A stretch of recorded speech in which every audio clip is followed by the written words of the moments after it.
All right. Hi, guys. Welcome to another recap of the National Open. In this video, we're going to first take a look at my round 3 recap, and then we're going to take a look at my round 2 because round 3 was a little bit more interesting than my round 3. So, to start things off, I didn't know pairings until about half an hour before the game, which I found out is normal. And going into the game, I was a little bit cautious because whenever I don't really have time to prepare and all my games are online, I can barely find games of my opponents. And I've only casually played maybe 10,000 games on chess.com. I'm always a little scared that my opponent's going to super prepare against me, especially because he's a Najdorf player. So I was like, this is a little scary. What if he prepares into a line that I don't play very well? But all things considered, I think this opening went fine. I played e4, c5, knight f3, d6, d4, c takes d4, knight takes d4, knight to f6, knight c3, a6, bishop e3, e5, knight b3, bishop e6, h3. This is the Najdorf line that if you watch my streams, you might have seen me play multiple times over and over. Before the round, I took a quick look at it just by myself, no coach, nothing. Just went over it a little bit and felt pretty good. I was ready for some different lines that he might potentially play. Luckily for me, maybe he played knight b to d7, so I played g4. This is, when you play a move like h3, the idea is fairly simple. First of all, you're stopping his knight from coming to g4, but also you're pushing g4 yourself. So after h6, queen to d2, b5, long castle, rook c8. I always play king to b1 in order to not fall for any tricks. You don't really want your king aligned with your opponent's rook on the same file. So kind of same concept with not wanting your opponent's rook aligned on the same file as your queen, for example. So that's why I played king b1. And here, I was really curious if he was going to play b4. He spent quite a while thinking about this move. I could tell he wanted to play b4. So the idea of a move like b4 would be to kick away my knight, and once I move my knight, he would take on e4. However, that would mean, as happened in the game, I am able to play queen takes b4. And I was feeling pretty good about my position after knight takes e4, queen takes b4. You might be thinking, well, you gave away one of your center pawns, so and you're getting a flank pawn, so isn't that better for them? And the answer in this position is it's complicated. It's a Najdorf, it's a Sicilian, everything is always complicated in these openings. And to my understanding, or how I would best explain this, is his king is still in the middle of the board, so you don't really want the center to be open. I'm always going to have f4 ideas now in the future. If you're still a couple moves away from castling, you don't really want your king to potentially have an open file on it, right? You just don't want that to happen. Also, I play queen takes b4 with a tempo, which means I am hitting his knight, and I get another move after he has to somehow defend his knight. And at the same time, I am also attacking the a6 pawn. So all of these things, taking all of these things in consideration, I would say b4 was a pretty big mistake by him. Instead of b4, a very standard move in this position would be bishop to e7. This would still be theory, or whatever theory is for this line. I'm not very familiar either, and then I would play something like f4 maybe. He might take, I might take, he might play knight e5, and this is just a very balanced Najdorf position where both sides have chances for attack. But after b4, I'm quite a big fan of my position. Bishop takes d5, rook takes d5, knight f6, rook to d1, just keeping everything super solid and safe. He plays queen to c7, hitting my c2 pawn, but I don't care that much about it because I can take the a6 pawn, and after he plays queen takes c2, with a check perhaps, I still get to play king to a1. And now I threaten rook to c1, as well as the fact that his rook is just under attack. So he has to spend another move moving his rook, and here I missed bishop to b5, which, I'm not that concerned about. The idea is that I would potentially keep his king in the middle of the board a little longer because he has to worry about protecting his knight at certain moments. So for example, if he plays something like bishop e7, I can play rook to c1. If he plays queen to e4, I can take, knight takes, and I can play a4, and he still can't castle. But I'm okay with the move I played. I played queen to a5 with the idea of maybe playing bishop to a7 and bishop to b7.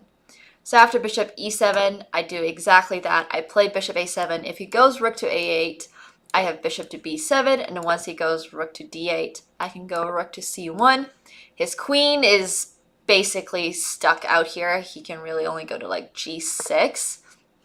And then I can play like queen to b5, castle, and then rook to c7. And his position is pretty miserable with all of his pieces super cramped up over here. So because of that, my opponent spent a ton of time, like maybe 30 minutes or something, thinking about playing rook takes b3. And Engine says that this is a good move, or technically the best move for him. And after a takes b3, queen takes b3, he has a pawn for the exchange. And my king is slightly weakened, so he has so-so compensation. I would still prefer to play white here, just because I like material, and my king is, it can be defended. It's got 3 pieces on the on the A file over here. Oh, I just lost the board. Give me 1 second to get it back. Editor, cut this out. Oh wait, that's me. There we go. And so yeah, after rook takes b3, a takes b3, queen takes b3, I play rook to d3, and he goes queen to e6. I play rook to c1. He goes short castle, and I decide to play rook c8, because when you're at material, what do you want to do? You want to trade off the pieces. So after rook c8, rook takes c8, rook takes c8, queen to c4, I play rook c3. He goes queen to f1, and I go king to a2. Now, he played a really interesting move here. He didn't have a lot of time left on the clock after his long 30 minutes think. So I was really surprised when he spent a long time here to play knight e4. Surprised more as in, when I first saw this move, like 10 minutes before he played it, I was like, oh, I'm just going to take here and everything will be fine. However, at the board, I wasn't able to calculate this very clearly, and I thought he might actually have perpetual chances. So obviously I'm up in exchange in this position, and if he just plays normal moves like knight c5, I'll just trade it off, and, it'll be a slow game, but I will probably win being up the exchange. So I really like his move, knight to e4. I think it was really ingenious. I think it's the kind of things you want to go for when you are losing, because you might, your opponent might miss a draw or something, right? So I play bishop to d7 after some thought. Knight takes c3. Here I missed a really nice trick with queen takes c3. It might look like I am losing my bishop with this double attack here, but I can play queen to a3, and if he goes queen c4, if I play king b1, he can just go queen to f1, and this will be perpetual. But I can go queen to b3, and he goes back to queen a6, but now I can play queen a4, and he no longer has queen to c4, check. So no perpetual. This I missed. And instead I played b takes c3, which can look a little scary because my king is now super exposed. It doesn't even have a pawn in front of him anymore. He plays queen to c4 check. The best move here was d5 in order to prepare a move like queen to c4 check. But he plays queen c4 immediately. I play king to b2, queen e2. I go king a3. You might be like, oh, d5 looks so scary, but I can play bishop to c5, just blocking it, and he has no more checks. So after queen c4, I play bishop b5. He has no more checks.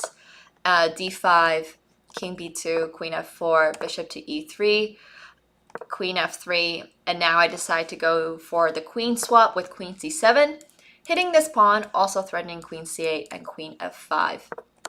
And here I thought, oh man, he'll probably resign, right? Like, what's he gonna play for? I'm up a bishop, and he only has one pawn for compensation. And he was like, nope, I'm going to play for another 90 minutes. This guy absolutely refused to resign, and I was like dying a little bit on the inside because these are double rounds, so I was like really tired. Obviously, it's in his right to keep playing the game.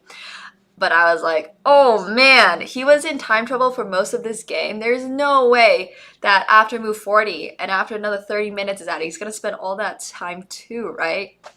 So after she takes f5, g6, I take. The only thing that I need to not do in this position is end up with a light squared bishop and an h pass pawn, because as you know, light squared bishops can help your pass pawn that promotes on a dark square to promote. So I play bishop d7, bishop g7, king c2, f5, bishop c6, d4, c takes d4, e takes d4, and I play this move bishop e8 first to really force this king to go to h7 because he can't play king f6. I would just take. So after king h7, I go bishop f4, and eventually he decides to resign. This whole game lasted a really long time, like a really, really, really long time. I was one of the last people in the playing hall, but it was super worth it. I think I played a really good game, and my opponent, you know, put up a really good fight. There were a lot of tense moments in the middle where I was not entirely certain that I was better or winning, but I'm glad that at the end, you know, once things kind of even out, I was super winning. So yeah, my opponent was around 2000. He was 17 years old, and a little bit of potential, I guess. I don't want to say a lot of potential because he's 17, but yeah, I think this was a really well played game. All right, let's go look at our round 2 game, which I lost. So for round 2, my opponent was an international master around 2400, and I found out he's actually going for his grandmaster norms. So good luck to him. I hoped I helped you, buddy. So yeah, this game wasn't played very well by me. We played in Italian with e4, e5, knight f3, knight c6, bishop c4, bishop c5, c3, knight f6, d3, a6, bishop b3, castle, castle. I'm not going to go very deep into these moves because it's just more or less theory, and these are lines that every Russian schoolgirl should know, aka you, the viewer watching this YouTube video. So after bishop a7, knight b to d2, d6, h3, bishop e6, rook e1, I decided to go for bishop takes b3 in this position, which might not be standard, but I didn't see anything particularly wrong with it.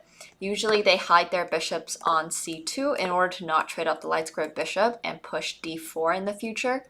So because my opponent played rook e1, I was like, oh, there's no problem with me playing bishop takes b3.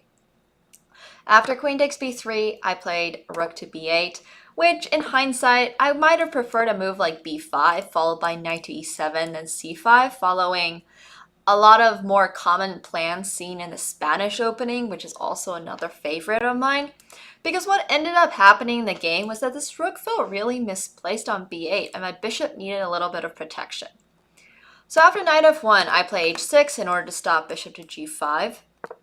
He goes knight g3, and I play knight to e7. This move, in hindsight, I really didn't like. Before the game, I was like, I'm just going to play a normal Italian game. There's no reason to make this overly complicated. Knight to e7 moves my knight away from the center, letting him play a move like d4, which obviously gives him space, gives him center control, all the things that I do not want him to play. Instead of knight e7, I should have thought about a move like rook to e8, and if he plays knight to f5, then I can play knight to e7 and try to kick his knight out. There was no reason to play knight e7 beforehand. So he gets to play d4, and after knight g6, he plays bishop e3, and now my position is feeling a little bit awkward, a little bit cramped. I can't really take on d4 because then he gets a super strong center. So I decide to play c5 in order to hit back at his center. After rook a to d1, I play queen to c7 in order to get out of any potential pins to not lose a pawn. So after queen c7, he goes queen to a3, and I play rook b to d8. Well, the idea behind rook b to d8 is to realistically push d5 at some point, or if he takes any of my pawns, to have a rook already prepared on this open file, so he doesn't get a free open file. He plays b4. And after b4, I found out that I have this amazing move d5. And you know how I kept talking about how you want to hit back in the center? Yeah, I didn't really think about d5. This is not a move I would have played unless I knew the position, I guess, or if you're alpha 0 or you're an engine. You don't actually lose any pawns because you can always play like knight takes e4, knight takes, pawn takes, knight takes, d takes, queen takes. So you always get your pawn back. And it simplifies the position a lot. It basically removes all of the center, so black doesn't have to worry about space or pressure or anything around those ideas. I missed that, and I played e takes d4. And after c takes d4, I still should have played c takes d4, maybe like knight takes d4 and then d5. I just need to hit back in the center, you know? I just really need to hit back in the center. After c4, this position just felt so awkward for me to play. I try to hang on to this pawn, but my position is really closed, and he has all the tricks with knight to f5, for example, maybe threatening knight takes h6, maybe knight to d3, and then rook to g3. So I was feeling a little bit awkward in this position already. And I did not deal with the pressure well.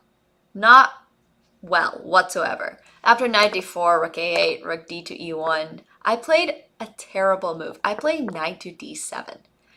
And after knight df5, f6, knight h5, I am just completely lost because I have no way to defend the g7 pawn. I don't even know how I made such a bad blunder, but I somehow made that blunder.